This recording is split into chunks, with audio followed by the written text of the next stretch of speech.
Hello बच्चों, let us see this question.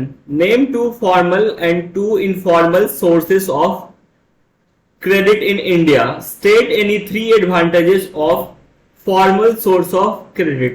हमें दो फॉर्मल और दो इनफॉर्मल सोर्सेस ऑफ क्रेडिट का नाम लिखना है और हमें फॉर्मल सोर्स ऑफ क्रेडिट के तीन एडवांटेजेस को बताना है.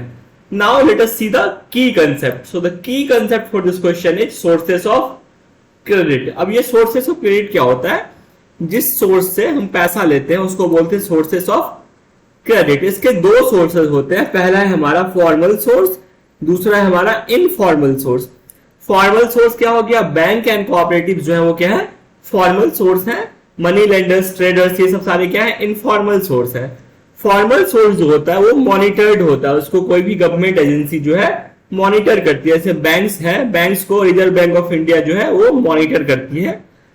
और इनफॉर्मल सोर्स ऑफ जो क्रेडिट होता है उसको कोई मॉनिटर नहीं करता. Now we have to give two examples of the formal and informal source of credit. Formal source of credit के दो एग्जांपल्स है bank and cooperatives. Informal source of credit के दो एग्जांपल्स है money lenders and traders. Now we have to write the three advantages of formal source of credit.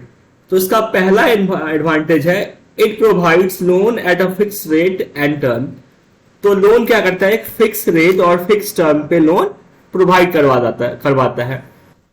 Formal source of credit क्या करता है? It provides loans to all kind of borrowers from large scale businesses to small scale cottage industries and farmers. तो formal source of credit जो है बड़े businessman को भी loan देता है, स्मॉल स्केल कॉटेज इंडस्ट्रीज को भी लोन देता है, फार्मर्स को भी लोन प्रोवाइड करवाता है. Borrowing is less and hence promotes borrowing and more economic growth.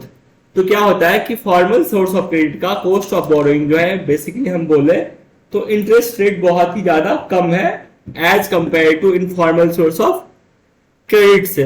तो ये प्रमोट करता है बोरोइंग्स और इकोनॉमिक ग्रोथ में भी ये हेल्पफुल होता है. I hope you understood it well. Thank you. Best of luck.